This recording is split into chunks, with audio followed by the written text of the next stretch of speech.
You know, when Brian asked me if I'd say a few words to you, he specifically asked me if I'd share my original story of when I was first introduced to this water. And some of you may know that story, some of you may not know that story, so I'll try and tell it succinctly, but you're going to hear a little bit of a different ending to it today, perhaps, because some things have changed.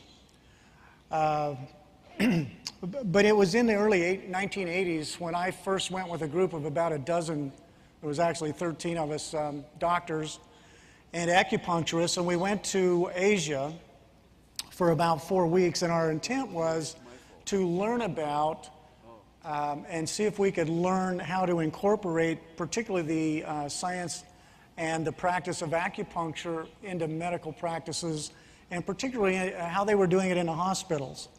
That was the purpose of the trip. We were all licensed acupuncturists at the time and doctors, and we wanted to see if there was a way we could do something that wasn't being done in the U.S. at that time.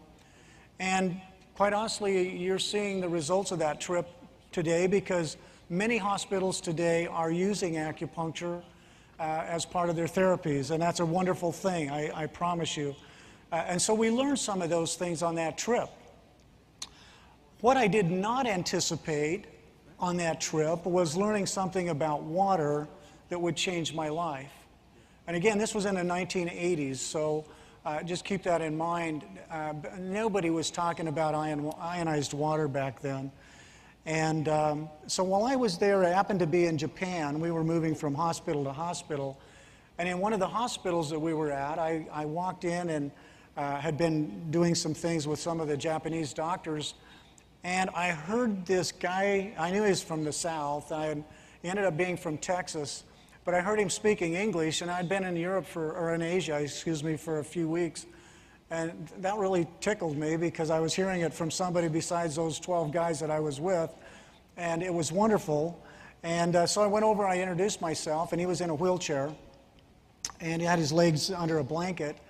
And I asked him why he was there, and he said that he'd been in a horrible accident and that his legs had been injured, and basically at that point the doctors here in the States wanted to amputate his legs.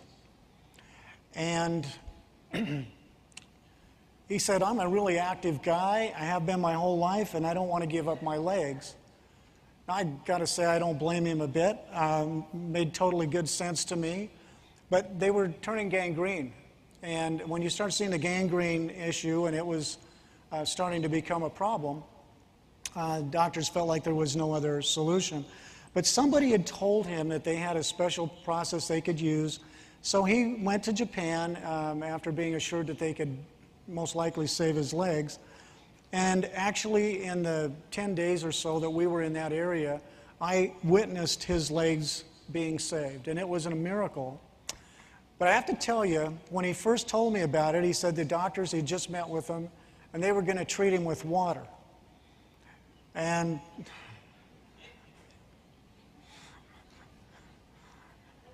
I coughed, I think, into my hand, and looked away a few times to try and get the grin off my face, and I went, whoa. I'm thinking to myself, he's flown all the way to Japan from Texas. It had to have been a miserable trip. And he believes they're going to save his legs with water. That was my initial reaction. So I'm being totally honest with you here, but I didn't think his chances were very good. Boy, was I surprised when I saw a few days later, after they started giving him water to drink, they obviously had his diet very carefully monitored, but they also were using the water externally, and it was constantly being used on his legs and his feet. And you started to see not only the gangrene stop, but then the pink tissue starting to form and the healing process start to occur. Now, it wasn't 10 days and he was better. Don't misunderstand me, but I was only there 10 days. But I saw that the problem had stopped and the healing process had started. And I knew right then there was something to this crazy water they were talking about, and I had to learn more. What intrigues me about that really is this. There were 13 doctors present. We all witnessed the same thing, and only one of us thought it was amazing. The others said they couldn't believe it could be true, so it wasn't true, and therefore I've never heard one of them talk about it since. And I find that kind of interesting, don't you? I want you to keep that in mind when you're out and about and you're talking to people, whether they're doctors or not, it doesn't really matter. I think you have to understand that when it's hard to believe, sometimes people just won't accept it. The proof could be right in front of your eyes, and maybe you can't see it about certain things, and they can't either. So be willing to understand that sometimes we're out there a little bit with this crazy water stuff, and everybody just can't get it. And don't lose your patience. Don't lose yourself and your goals and your ideals by buying into that and taking it personal. I think that's the thing I want to say is don't take it personal. Just understand that not everybody is where you are. You guys are kind of on the cutting edge. I don't know if you realize that or not, but you know, it takes a certain person to really get this stuff and to be open to something this crazy, so to speak. So congratulate yourself, number one.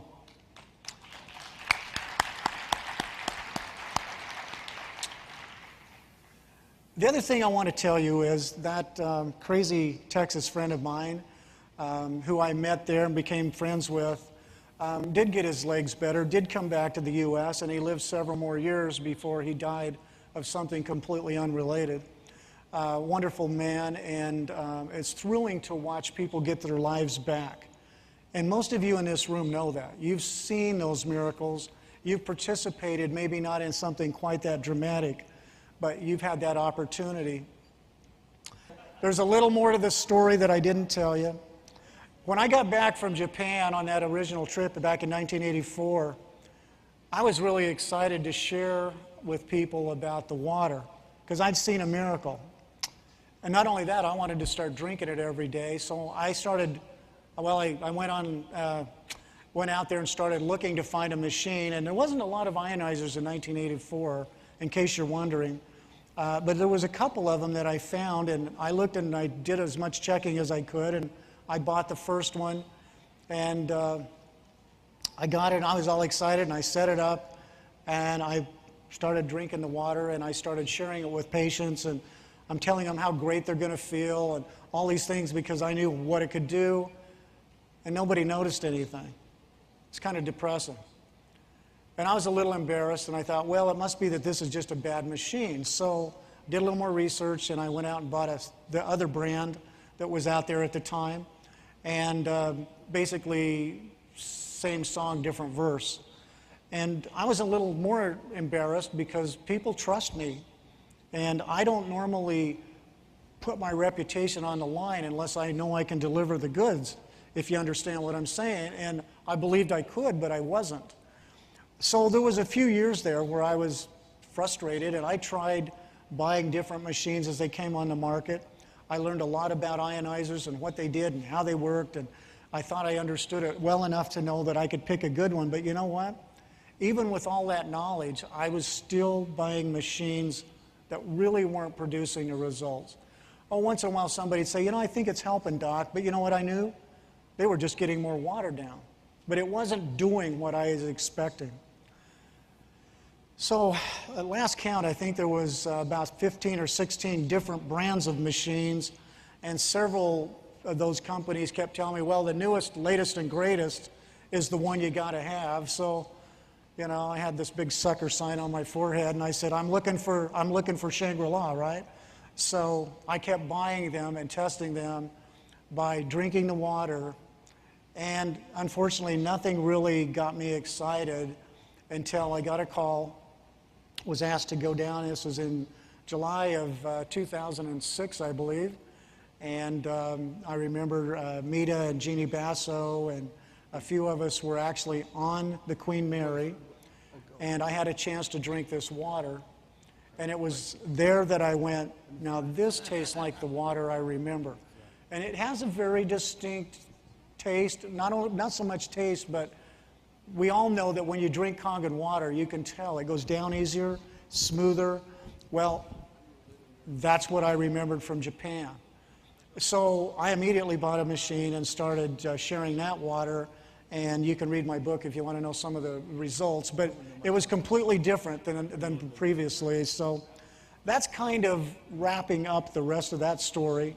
I have tested a lot of machines since then. I'm always looking for things that work. And I will tell you, the only machines I've found that work at all are out of Japan, which is interesting. And the Japanese just have this whole electroplating down, and they've got the voltage regulated right, and those machines work. And we've got, Enagic's got the best machine out there, no doubt about it. So we're very fortunate and very lucky to know that. So that's my story, and I'm sticking to it, as they say. And again, thank you so much for being here.